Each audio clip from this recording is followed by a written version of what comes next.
What does world-class real estate look like to you? Try to combine old-fashioned traditional estate agent values, but with all the modern tech that can help you move that forward. Excellent communication is at the heart of what they do. Great real estate looks like strong leadership. Consistency. This episode is brought to you in partnership with Iceberg Digital. Hello and welcome to another episode of the World Class Real Estate Podcast, sponsored by Iceberg Digital. I'm joined today not just by Ian Macbeth, but by former Connells employee Clint Nykamp. After yesterday's Panorama show, probably not something you want to shout from the rooftops, that, Clint, I don't think. No, absolutely not. I don't know how to put it, but it was a start. It was a start. Everyone starts somewhere, right? Yeah, you got to. And there's the perception, or there's a perception in the industry where you go, how do I get into the industry? Yeah. And most people will say, why don't you go to one of the bigger corporate estate agents, learn the ropes there? But now I'm starting to think, why don't you go to a really good independent, learn the ropes there? Because the ropes might be a lot better there than at the hunting ground at the start. Like if 20 years ago, if you went to one of those types of companies, most people in some roundabout way came from Countrywide or whatever. It was the place to kind of learn your trade, wasn't it? I started at an independent. You actually started where you are today. Yeah. But you learn your trade in that way. And what you do get with a Connells, a Countrywide, that type of outfit, is you get a blueprint of like training. Yeah. Get someone from a total 19, 20, 21-year-old novice or whatever they may be into understanding estate agency. They might not teach property, but estate agency. Yeah. And this obviously, we're putting this out there whenever it ends up going out, probably a couple of weeks after that particular BBC kind of documentary, The Undercover Estate Agent. I can't believe she actually went and worked there for like a couple of months as well, undercover, which was proper committed to the story. Is that a reflection on recruitment as well? Because that's something I noticed as well. She went, I'm just going to go and get a job as an estate agent. And she just walked in and got that job. There was quite a low bar to entry, isn't it? Yeah.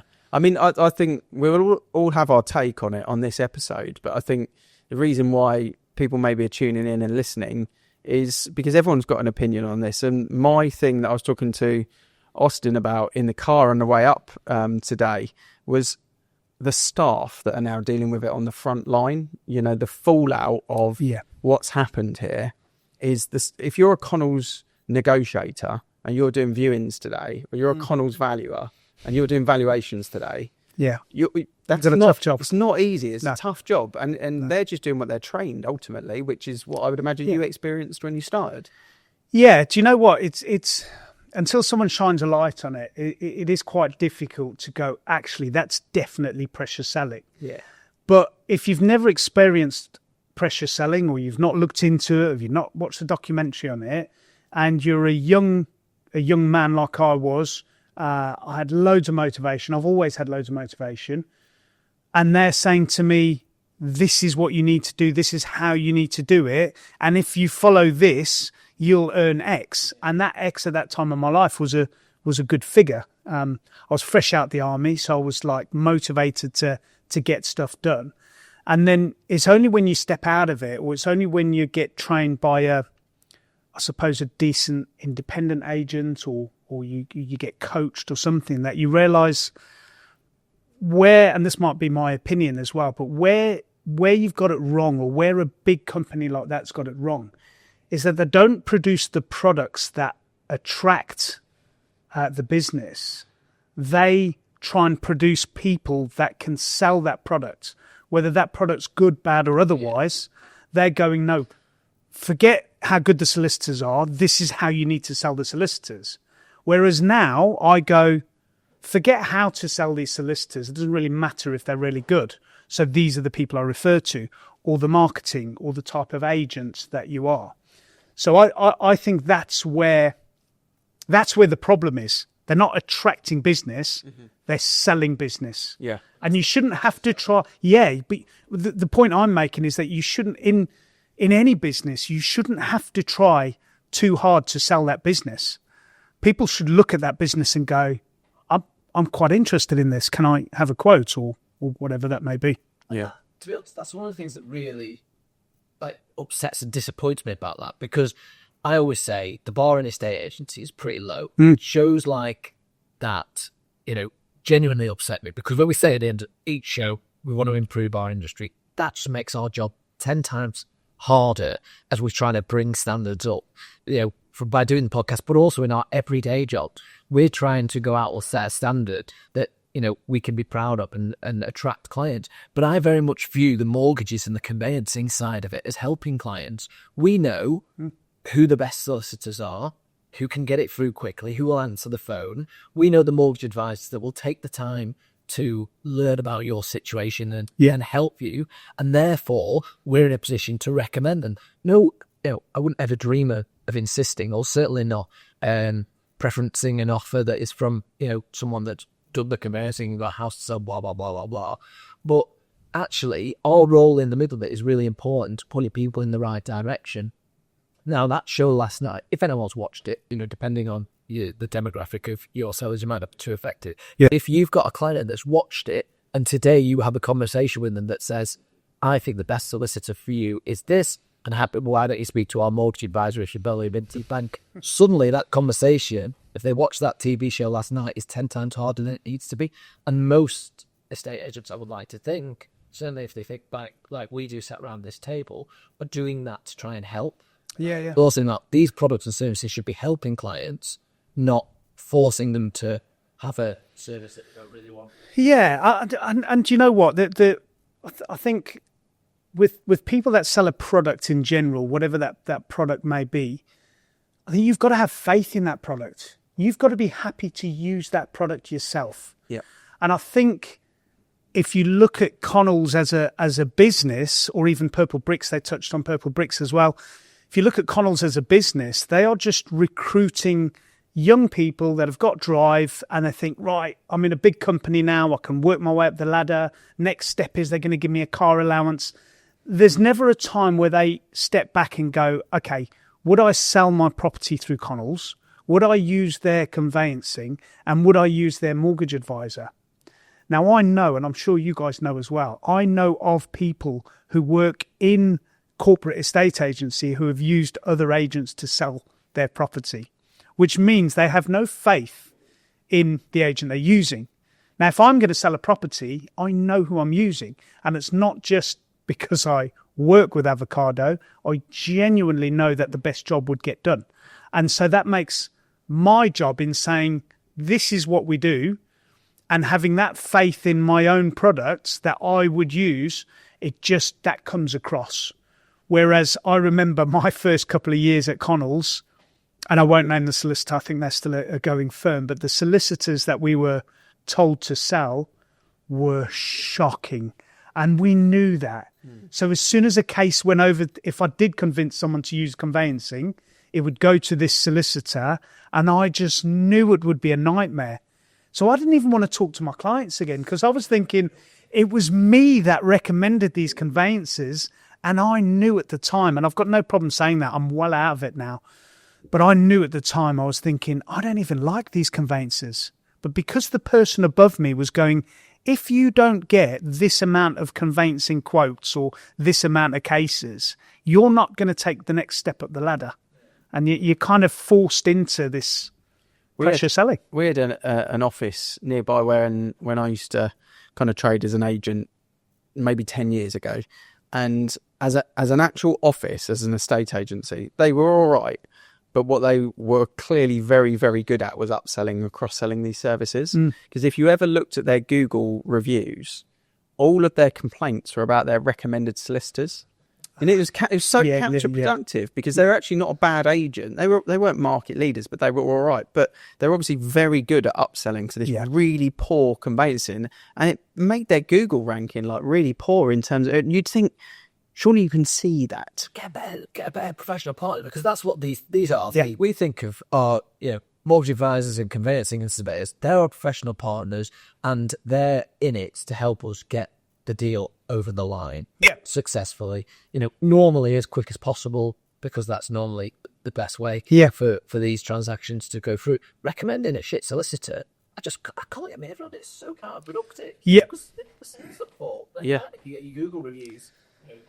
being damaged as a result of it. Well, I go against the grain a bit when it comes to conveyancing. This might be a shock to some people. I don't take a kickback of my conveyancer that I use who's local to me. And the reason I don't is because he is brilliant. And he has saved me that many cases that if I weigh up a couple of £100 on a referral, if I weigh that up with the amount of cases that I do, because I don't do volume of cases. So if I weigh it up and go, how many cases has he saved for me? Yeah. Or how many cases has he made go through smoother and therefore they were happy to pay the fee? And then I had a recommendation off the back of that. So that was another £5,000 fee coming in. So you've got to, I recommend the chap I recommend because, again, I'd use him myself. Yeah. I'd not. If there's only 2 solicitors in my area that I wouldn't hesitate to use. 2 that I know of. There's probably other good ones as well, but 2 that I've had a lot of dealings with that I would use myself, and I wouldn't use anyone else at the moment because I don't know of anyone else that's that good. And those are the 2. One of them doesn't take new clients, so I can't use her. She's that good. She just goes, this is the type of case I deal with, and I've got enough cases lined up, so I don't take any more. And Chris, the other chap that I use, I would use him myself tomorrow. I think that's what's important, that you would recommend someone that you would recommend to brother, sister, or whatever. Absolutely. That's a really important 100%, thing. yeah. I think the Purplebricks thing, I was really pleased about that. I from a Connells point of view, I know Charlie, and as I watched it, I was like, and then by the end of it, me and my wife we were gutted for her, actually, because she's a scapegoat for what she's trained to do that by other people. It's not her fault. No. Trained, encouraged, and pressured as well. You know, it's not just train and set off. What was the term she said? I get my hands cut off. My arse kicked. Get my arse kicked. Yeah. So it's not just she's pressure selling clients because she's being pressured to sell, right? Yeah, Sorry. Yeah, exactly. Yeah. But the Purplebricks thing was different. There was one thing that they did in the documentary that I didn't agree with when they had the first time buyer and they were talking about the conveyancing. I think conveyancing was about £2,500, £2,800, I think it was. And then she said online, you can find one for 25% of that. That's the worst advice that he because I noticed that cheapest solicitor that's out there is the worst person you can use. Yeah. So that was poor. But from a Purplebricks point of view, close. Nearly the other industry slang came out then. The thing that I get frustrated about is that they do all of this marketing around sell for free, and it isn't. And that needed to be shown on that. And I was really pleased that they got that across, because people think, use Purplebricks because they're free. They're not free. Well, nothing's free. No. This really frustrates me. How can you...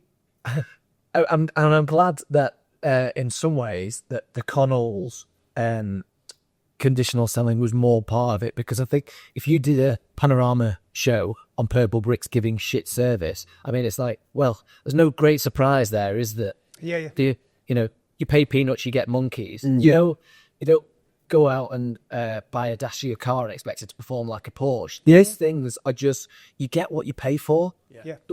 We run private businesses. You can charge whatever you want, but ultimately, if you're doing it at that volume, this sell for free, it's just bollocks. Yeah, like you say, of course they're going to make the money somewhere, because their employees aren't going to work for no money, and they're not running a business. Well, I was going to say they're not running that doesn't care about profit, but over the years that has been the case. So I think the Purplebricks part of it, maybe a bit of a shocking. Some of the sales stuff they were talking about, and that kind of led into the Connells bit, didn't it? But I mean, I really struggle to sympathise with somebody who doesn't pay anything and then is upset when they get a shit service. Exactly that. Yeah, you simplify it down to, look, you buy cheap, you buy twice. It's as simple as that.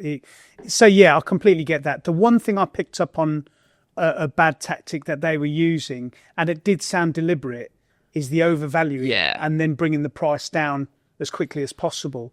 And I always have so many conversations on social media about overvaluing. And my defence is always, not defence for myself, but defence in the industry in general, when people say, all agents just overvalue to get the house on the market. I don't think, with the amount of information we've got on the internet now, I don't think I can walk into a 500 grand property and tell them it's worth 600 grand and they go, yeah, Clint said it was worth 600 grand. They know their house is worth 500 grand. So I really don't think there's this massive deliberate, I'm going to look at this house. I know it's worth 500 grand, but I'm definitely going to tell them 600 grand. Because number one, you ain't going to sell it, so you're not going to earn any money anyway. Yeah. But where then the kind of Purplebricks thing is, I believe they get paid on listings. Yeah. So perhaps as someone that's inexperienced and thinking, I don't even have to look after this listing. So if I get paid X amount per listing, I've got a family to look after, which is my number one. So I don't really care about the shareholders of Purplebricks. I care about my mortgage and my holidays and my car and everything at home. So if I could list 20 properties this month, brilliant. So there was Mr. So-and-so, he wanted 270 grand for his property. Definitely not worth that. I'm going to stick that one on. I'll get paid for it.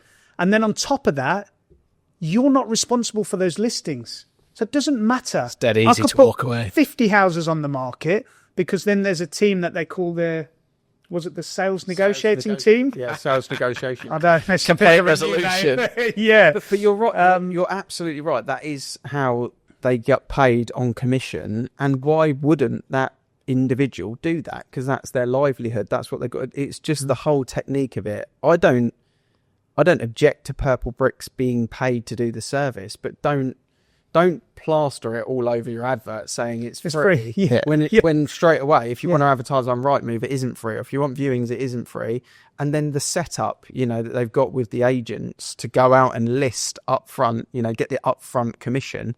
I think the guy said that he'd signed up for some sort of £1,200 package. Yeah, the Purplebricks vendor, and they hadn't sold in a year or whatever. But that's 1,200 quid he's paid up front, and that incentive of that valuer is to go and sign the people up. Then 3 weeks later they were asked for a price reduction, which he activated, and still a year later it's not sold. It just shows that model is not one that the public should be using, but they kind of navigate towards it because they think it's free and they think estate agents are overpaid, etc., because we all get tarnished in the same brush. And it is a shame. So I was really pleased that was brought up in that show, because I think that was required. And I think if you are the shareholders or the senior figures at Purplebricks, you should go back and have a real good look at your transparency and change the way that you are, because people will use your service if you're cheap. But don't lie and say you're free. Yeah, exactly. You don't need to lie, and also know what you're good at. So and Purplebricks can be amazing for the right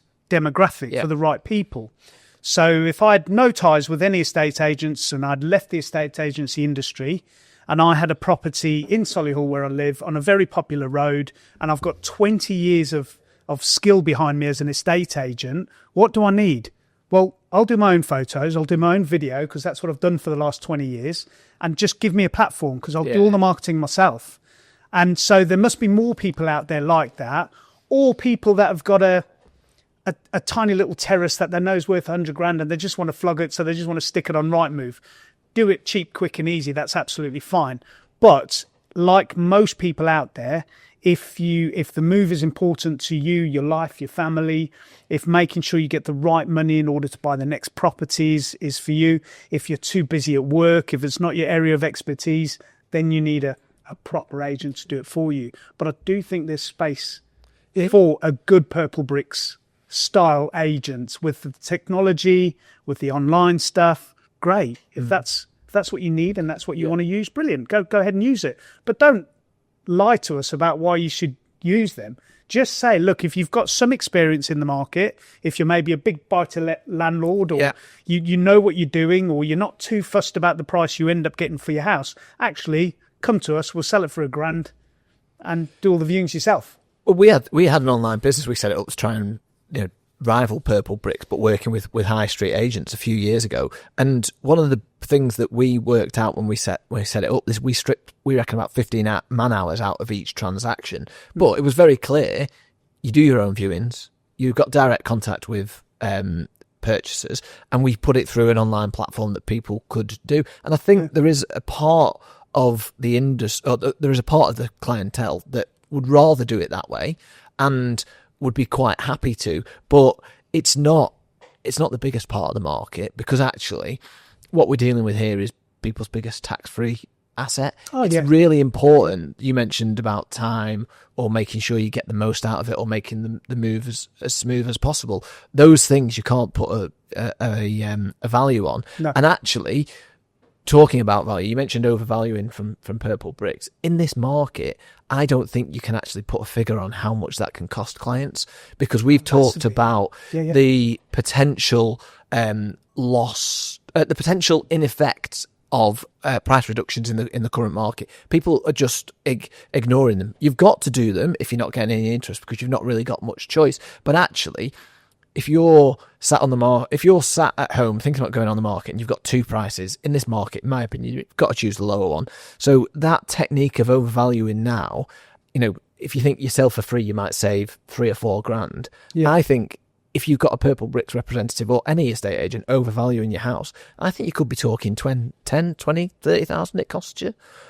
Because the damage that overvaluing can do in this market, in my opinion, has never been more. So clients have got to also take some responsibility to choose their agent and then the professional partners themselves within that. I think sometimes clients have got to sort of be aware of the importance of choosing an agent. So you look at stuff in life. You look at what's the biggest transaction you'll ever carry out. It's probably going to be your property. Yeah.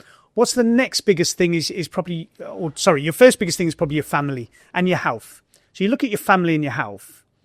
How would you choose a doctor if there was a vital operation that had to take place for a family member? Yeah. You got to look at that. That's a massive thing in your life. What's the second biggest thing in your life? Well, it's where you live and how you live. It's got to be, because that's then to do with your family and your health, etc. So that all kind of ties in. And what I find can happen with estate agents is that they just get 3 estate agents out, and that one, he got on with them a bit better than he got on with them. And it's not like, my question is, how can we get it across to homeowners what a massive decision that they are taking to sell their property, first of all? What a massive decision it is on who to employ to take that role of heading up the biggest transaction, hundreds of thousands of pounds worth of their life savings, their work. Everything revolves around those mortgage payments. Yeah. It's a massive deal. And there are people out there that go, yeah, I preferred the colours, the colours of the board. And you go, no, you need to really dig into, you need to dig into stuff here and just take this a bit more seriously. But then maybe estate agents are to blame as well in not bringing that importance forward to the clients. I think that the industry won't ever change from that unless certain things, certain rules of the game are changed away. That's why I genuinely think that valuations shouldn't be an estate agent's job. I just think that should just totally be removed from the equation. And you might hear estate agents now uproaring, but that's what should happen. So that's interesting, isn't it? Imagine if you got called out The Scottish way. and they went, we've had our RICS surveys, so that's the figure, and I'm having 3 agents out to tell me how they would get that figure. Yeah. That would be amazing. That would be amazing. It'd be interesting to hear if agents would be for or against that. I think that would be a great idea. I'd be for it 100%. If you're good, you're for it. Yeah. If you're not, then you're not. But you put it on at the £300,000 guide price. That's what the RICS surveyor says. You can see the survey pack, and then you're instructing an estate agent based on what they think. And if they get you over the asking price, amazing. It can move from that price. Yeah. Negotiations can happen, but all of a sudden an estate agent is valued based on their promotional marketing for the property, their negotiation skills, the statistics that they've got to back themselves up, because their stats they're bringing out are no longer a right-move pie chart on how many they've listed last month. Yeah. It's based on, this is statistically what we do in comparison to the competition. So what if the fees were standard as well? I Imagine that. Yeah, because that's the big things we get judged on, price and fee. If you can't explain your services and the value that you offer to that client, quite often everything gets stripped out and they go, how much did they say? Yeah. The conversation between partners in the evening, Yeah. they go, how much did that agent say again? Oh, yeah, and what was he charging? Yeah. That's it. Imagine it's a taking those two, but imagine taking both combinations out. Well, take the fee out, take the price out. I wouldn't work for the same fee that some of my competitors will do. I understand that, but if that wasn't part of the decision process, I think in America 6% is quite standard. I don't think in America you go in and you go, I know they're 6%, we're 5%. Yeah. I don't think they're driving down fees like that. No, my only thing on the fees is everywhere you go in any walk of life, like you said with the doctor, let's say you've got to have an eye operation, because you're losing your sight. You're not choosing the cheapest Oh no, I'm paying good money. eye surgeon, right? We're all paying for the right person. And if you're looking from an agency point of view, I think the problem is that you've got two moving parts, valuation and fee, to make a decision. If you just took one away, the valuation, the fee, for them to sell with you in Solihull, you should be charging more than an agent that's using Purplebricks in Solihull. Yeah. Because it's a concierge level service. It shouldn't be met in the middle. But if you took the valuation out of the equation, I think our industry would get a lot better. And I also think it's not a bad thing to have a RICS valuation done prior to going to the market. It works in Scotland. I think the way that we're talking a little bit here about estate agents' reputation. Now, the TV show last night contributes to why our reputation is so bad. I think the process, what we're talking about here really as well, the process doesn't help because estate agents can manipulate the price by overvaluing. The process in terms of the conveyancing and potential down valuations we're touching on as well, that makes it much harder for us to show the client that we're doing a really good job, because it doesn't matter. I think it doesn't matter how much of a fantastic job that you do for a client up until sale agreed. If it goes tits up between sale agreed and completion, I would say probably 75% of the time you're tarnished by that process. Well, sure, It might be a down valuation. It might be a solicitor that just is in the chain that is slow, that then leads to everything falling through. So we have a challenge as an industry to try and improve our reputation. But ideas like that say, right, okay, if we move that barrier, we can try and improve to that level. I think that's a great idea. Yeah, it is. And is that more, again, that might be more to do with roles as well, where you get estate agents that get more involved in the legals because I don't know if they mistrust the conveyancers or they just want to be involved. Nowadays, what is an estate agent's job? I think an estate agent's job is to market the property effectively and to negotiate the terms of that offer, including the figure of that offer. That's the estate agent's job. Now, if they want to get involved and help chase the sale through, fine, that's providing a good service. But who is responsible for the conveyancing and the legal work? It's the solicitors. Not that I would ever shirk responsibility and go, that's their job now. But I'm talking what's the roles of each individual, and if those roles were clearer and perhaps licensed as well, which is a whole other conversation. But if those roles were clearer, then I think we'd have a clearer path towards completion. But then, so we've touched on this point in a few chats that we've had, that actually the sales progression is not our role, and I wish we didn't get pulled into it. Our sales progressor's been on holiday for the last 2 weeks. It's been absolute hell. I felt so unproductive because you get bogged down in that chasing of it all. But on that basis, surely we should be paid at offer accepted then. Or once the legals have been started, because that's the challenge. That's the challenge, isn't it? You've got to get involved because you're not paid until completion. Yeah, and completion is dependent on everyone in that that chain doing their jobs, and that's why we've got to get involved. But we'd work in a much better industry if we didn't have to value and we got paid on offer acceptance. Yes, I mean, if we go back to using a surgeon as an example, you see a surgeon come in and do their specialist job. Yeah. They won't be stitching up afterwards. No. They won't be cleaning the equipment afterwards. They won't be getting the equipment ready. They'll be coming in to do that specialist job that they're amazing at and they know they can get it nailed. The next person that takes over from there is amazing at that job and gets that job nailed. And everyone gets paid and there's a great outcome at the end of it. Should it be more like that? Well, it can't be more like that until the whole system changes. Yeah, so that's a massive battle to get everything changed. Interestingly, again, on what you said there about maybe we should be paid on accepted. I had my garden done 2 years ago and we had a couple of quotes, 20 grand swing on the difference of pricing. In the end, we went with someone, a little bit of negotiation on the price, went with someone that we felt we were going to be comfortable with. It's like a 30 grand job. It's a proper job on the garden. But in the quotation, which was very clear, is X amount, I think about $8,000 is paid up front so that they can get the materials to get the stuff started. Yeah. And then over the course of what was meant to be 8 weeks, it turned out to be about 14. But over that process at different stages that was very clear in the quote, you paid extra amount. So it was, 25%, 50%, 75%. And then on completion, you pay the rest. It wasn't those percentages, but roughly speaking, in a estate agency, it would be fair to say we get an upfront amount for marketing. Yeah. When a buyer is secured and we do sales memos and we introduce all the legal parties, because that doesn't happen without us. No solicitors can do their job without the estate agent, whether they like that or not, because we introduce the memos. The 4 parties get connected at that point. At that point, we should get paid. And then maybe we get paid on exchange or completion So it's like 3 sections of the job. Now, if it falls through, do you give the client the money back or whatever is where the grey area comes from? But you could easily say 2 parts to it. Yeah.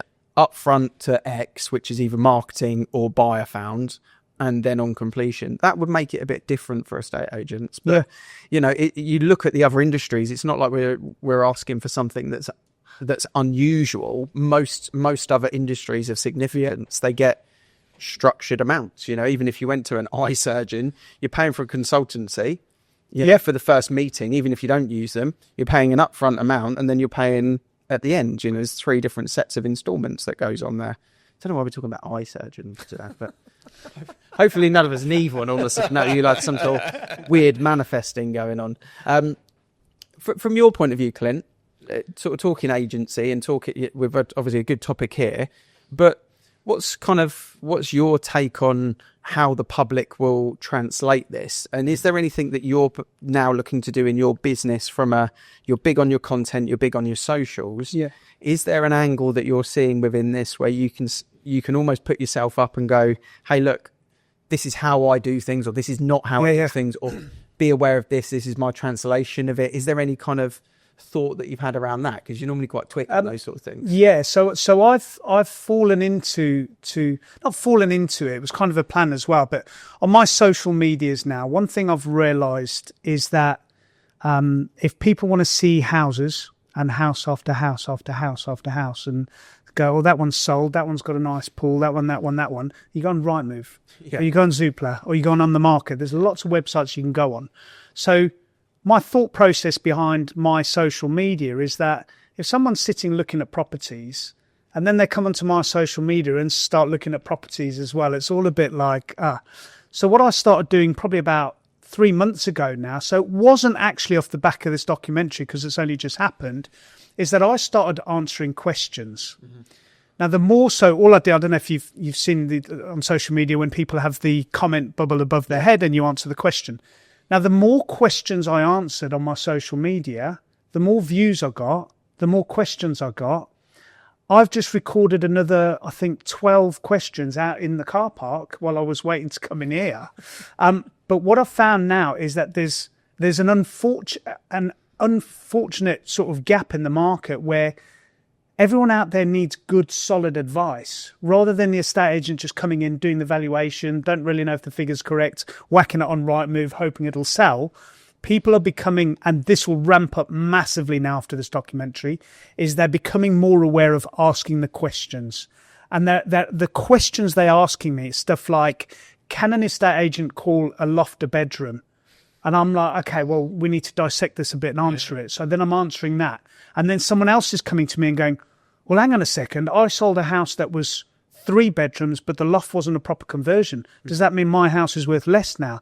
And these questions I probably get between 10 and 20 questions a day now on my social media, to the point where if you Google, my house is struggling to sell in Solihull, I hold about 80% of those videos.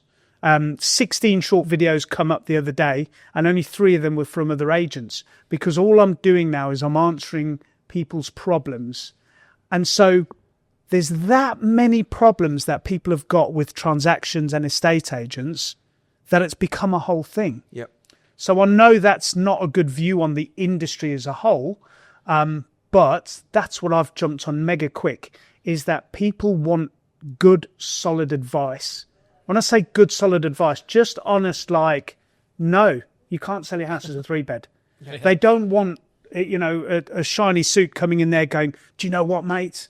I'll sell it as a 3-bed for you. Don't you worry. Let's get this done. And then them thinking, I'm going to go with this guy because he said I could sell the loft as a 3rd bedroom. And then it all crumbles towards the end. Yeah. The amount of issues out there, I can't tell you, but it's something that I'm dealing with now. And I must say that every single listing that's coming on with me now, well, my last 5 listings is off the back of TikTok and the questions that I'm answering from the general public.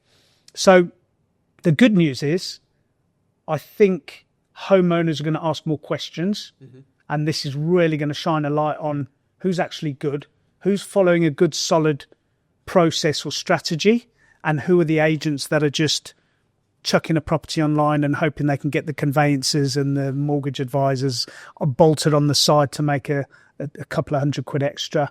And it's information which the public want to know, because you are legitimately being asked it. And, we do the whole bit on Answer the Public, don't we, from time to time, with the Avocado Squad, and you find out what's being asked in Google and you just build your content around what people want to know the answers to. And it's such a simple thing to do. And like you say, you've just banged out 12 different videos. I've got 12. That's from this morning. Yeah. So just from this morning, I've got 12 different people asking me questions. Most of them were from a question that originally came in about loft conversion, and now they're asking questions off the back of that. But if I mention a mortgage advisor, questions come in there. If I mention valuations, questions come in there. If I mention, I've just done one actually in the car about multiple agencies. Yeah. And I said, well, going off our subject that we're talking about today, about what's best for the homeowner, if you've got 2 estate agents on board, so if you're a multiple agency, two estate agents trying to sell it, someone on my social media went, oh, that's brilliant. That means the 2 agents will be in competition and the homeowner will get the best outcome. Well, those 2 agents are not going to discuss the credibility of each one of those buyers. Yeah. So all of a sudden, we've got agent A going, no, this buyer's definitely the best buyer. Like, don't even talk to the other agent. And then that agent in turn is going, no, this buyer is definitely best. And no one's going, well, hang on a second. Let's weigh up both buyers. Forget the agents. Let's weigh up both buyers. So that's interesting as far as, in the documentary, they said that they would push the buyer that was doing the mortgage and the conveyancing with that company. Well, in that very case, there was a cash buyer that was happy to pay a lot more than the mortgage buyer. And that was really bad. Yeah. And I don't think there should ever be a time where you don't want to deal with the cash buyer because it means you only get that transaction and you maybe don't get another house to sell. I will be good enough to provide an excellent service to those people that even lost out on the property, that I'll be selling their house as well. Yeah. But what's best for my clients? Well, I'll decide that along with my clients. We'll decide which is the best buyer for you, your timescales, the price of the house, the type of the property, what's best for all of that. And when you throw multi-agency, it's hard to have that outlook because the fear of missing out is there. Yeah. The fear of the other agent. And I remember in my kind of high street days, if you got a multi-listing, you were... the quicker I get this on Rightmove, the better. That was nothing to do with the quality of the photo. Absolutely right. No one was booking photos in. You would have your own camera or your own phone or whatever, and it was all about urgency. It's multi, just get it online. There was no marketing approach to it. No. It was you get that online because we don't want to be the second agent to list it. Yeah, it's 100% out on just that knee jerk. So it's a very, very good point. I shared a set of keys years and years ago. In fact, I think I was still with Connells. I shared a set of keys with a multiple agency, and we used to lose the keys. Yeah. The other agent came out to do a viewing. We'd be like, can't find the keys. Yeah. And then you think, is that best for the client? No, not at all. We need to get all the buyers in there. I just think the whole multi-agency thing, and then if you also think, oh, well, it makes them look more desperate and what have you. I'm not interested in that business. You mentioned before, it costs us, a fairly decent chunk of money to list a house. Yeah. Costs us a lot of money to service the client throughout that process. If there's another agent involved, it just makes our job harder, in my opinion. Interesting what you were saying about people asking for advice and wanting to know, how to be guided on this. I've always run the business the same way that I try and bring up my kids. I say to them, treat people how you want to be treated. And that all of that panorama was they were treating people for the benefit of their business rather than for the benefit of the client. And I think you're in the wrong business if you're doing that, but it's very hard to police. Now, the cash buyer scenario is really scary. One of the things I didn't think they went into, they were talking about having another house to sell. Were they even, they're a hot buyer, supposedly. Were they even proceedable if there's this other house to sell? That's a whole other, other part of it. But how can you give someone advice? If you sat in their shoes, you would want that cash buyer who was willing to pay more. Yeah. And if there's more viewings, you would want the more viewings. You've got to have the client's best interest in heart. Otherwise, you're in the wrong industry, in my opinion. I think on that point, I think that in this industry, you should be so professional that your fee should be a byproduct of what you're producing. So there should never be a time that you go, and I'm all into rewards and looking at people that are doing really well in the company and then being rewarded, and you kind of go, brilliant, what are they doing that I'm not? So I love that kind of competition, camaraderie, whatever you want to call it. But I don't think there should ever be a time that you go, I really need to sell this house because there's X amount riding on it. Because how professional you are and the job that you do should be good enough that you get paid what you're valued at. So the fee should be an absolute byproduct. And in the same way, any extra services that you offer, again, should be a byproduct. But when people speak to me, because of the job I've done along the way, they say, Clint, do you know any good conveyancers we could use? And I do. I know 2 of them. Maybe there should be more good conveyancers. But because the job that I've done, they're coming to me and saying, any chance you can find a conveyancer? And that's the way it should be. And that's what I started the conversation with, is saying that, there's a term in our industry being an attraction agent. And if you're an attraction agent, you're not chasing stuff like fees and a couple of £100 extra because they've used your conveyancing, and another couple of £100 and double bubbles and all these terminologies that were coming out within, a little insight into the public of what goes on state agency in language. State agency language. When she said double bubble, I was like, oh no. Why did you say that? When she had the conversation with the mortgage advisor, all that was going through my head was, why has she not got the relationship with her client that she can pick the phone up and ask, what would it mean if you accepted this offer? Because that it shouldn't be, I'll go to the mortgage advisor to try and see what it actually means so I can leverage them into accepting the offer. It should be, there should be enough respect between client and estate agent that they can have an honest conversation about the finances. That then means the estate agent can go and help them achieve their goals. Because we've all been there in positions where we've had conversations with our clients that have ended up with them accepting an offer that wasn't at the level that they would ideally like to be at, but it was right for them because it meant that they got to achieve their goals. Of course. But I'm not learning that from a mortgage advisor. On my seller, no chance. I think, and we'll, you'll probably do a whole other episode on this, but I think licensing estate agents, individual estate agents, should come into it massively. And I hope that exposing a big corporate company like Connells, one of the biggest in the country, I hope that by exposing them, there's some kind of action is going to trigger some kind of reaction into maybe someone at government level going, whoa, hang on a second. This is a big industry. And so much of the economy is pinned on the housing market and what the housing market is doing, that should it be licensed? 100%. And then what happens is it takes away conversations with no disrespect for anyone that's younger, but if you're 20 years old and you're fresh in the job and you're having a conversation with a doctor that is in his 50s selling an 800 grand house, there's just a massive mismatch there where advice given is difficult. But if you've got an industry that's licensed, you will be speaking to someone that has been through 2 years, 4 years, whatever they do out in the States and Australia, etc. You're speaking to someone who is trustworthy, they've got the qualifications, and you can speak openly about stuff like, what are you willing to accept? Here's the ins and outs of it. But when you pile, how many offices has Connells got? 1,200 or something? I've got no idea. Times 10% of the market. Times 6 or 7 agents in each office. And then on top of that, you see how easy a journalist can get a job. She didn't even talk about that. She went, I'm just going to go and get a job in an estate agency. Right, so you've got no qualifications and you go in there with a camera and absolutely rip the company apart. So, from that perspective, I think if we were licensed, then the conversations on top of a better system is all going to make it a lot easier. But we can only deal with what we've got in front of us, can't we? Yeah, absolutely. And I think we spoke about cheap, we spoke about Purplebricks, and all that I was thinking in my mind was that property that they were talking about, the offer came in at 325. She said the fee was $3,500.